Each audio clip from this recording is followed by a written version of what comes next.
Assalamu alaikum. Welcome and hello to you watching this video. Today's day 9 and I feel relieved.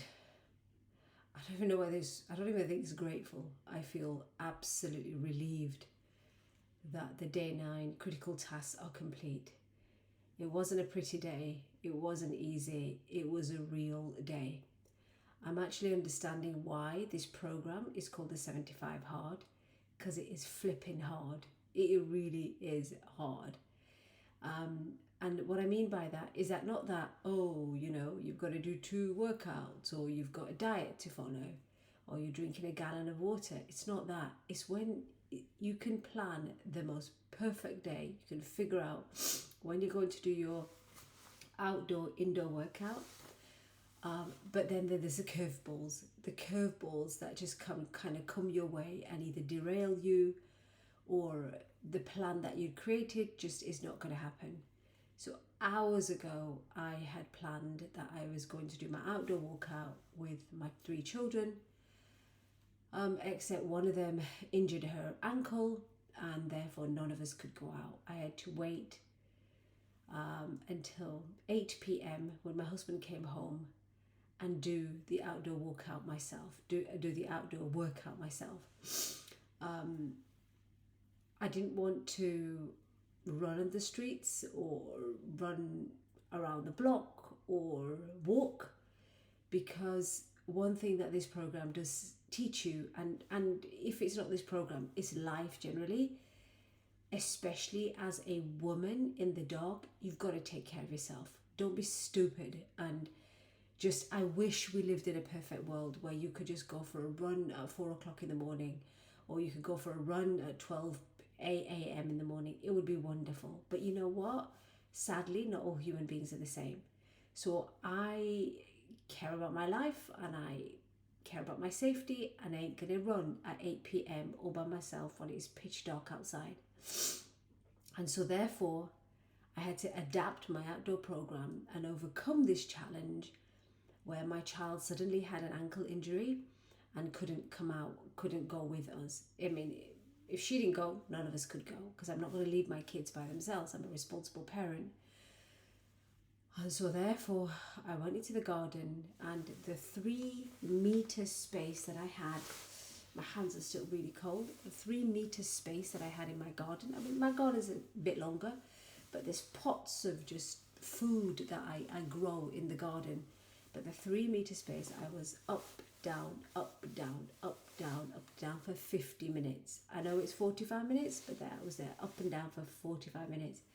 Initially, the plan was I'll walk kind of vertically up and down until I didn't realize how long the branches were of the trees, and you can't always see them in the dark, even with the light on. And oh my gosh, I'm feeling it all over my upper lip and on my lips here, because there's a group of branches that's literally just dug into my skin. So I walked into branches and I'm still feeling it, and I'm probably going to end up with scratches tomorrow. It is quite sore, but that's what it is. So I thought, right, I don't want to put myself in that situation, so I'm going to go horizontal instead. I was listening to a podcast whilst I was doing it, but yeah, I had to, this sudden unexpected change, I just had to get on with it.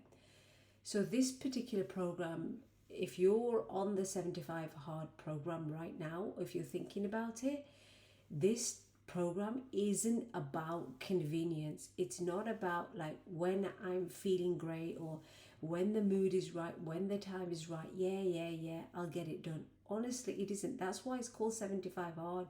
And I didn't think that I would feel the way I do on day 9 of the actual program. It's not about convenience, it's about resilience. So when things don't go to plan, you have 2 choices. You either find a way or you let the excuses kick in. And I'm telling you, I kind of feel weak just saying this, but I had so much resistance to going out today because it was so cold outside. I've got gloves, obviously, and they just didn't do the job. My fingers were freezing. My nose is still cold. You know, I've got an injury on my upper leg. But you just had to get on with it. You just had to get on with it. You just have to get on with it. Because remember what I said to you on day 7, it's these monotonous tasks. What might feel like a small task, that's what's going to count, you know, inshallah, God willing, you know, in the long term. It's the fact that I will be able to say to myself, or you can say to yourself, that for 75 days straight without a break, this is what I did. And now that I've had this unexpected challenge, I'm expecting more and more challenges. And I've got to figure out, I've got to be able to adapt. I've got to be able to trust myself, to be able to figure it out that, okay, this isn't work. This is when we were supposed to go out. You know, I home educate, my kids are around me, you know, most of the day, unless they're in during activities. But even then, I'm kind of going with them. But if something happens and I'm unable to do that outdoor walk, then I've got to get it done. And now that the temperatures in Manchester they're getting colder and colder. Sorry, I know I'm touching my nose a lot, but it really does sting. Like, you know, having several branches like going into you, it hurts. So yeah, success. So now that the temperatures are getting colder and colder, I've got to figure out my gloves. I've got to figure out the outdoor walkout.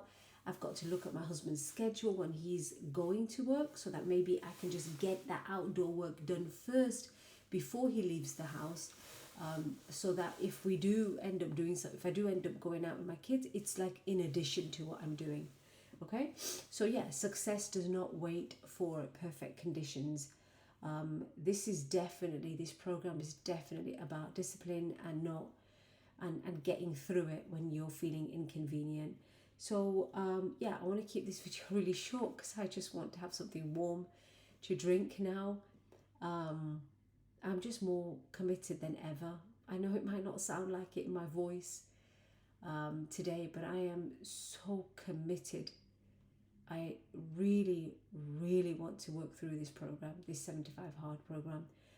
And I know that this today was almost like a key point in my journey where I just didn't want to go. I just didn't want to go out. There was resistance. And I know, you know, like I follow Mel Robbins. Now, let me tell you about Mel Robbins. Mel Robbins created this 5-second rule.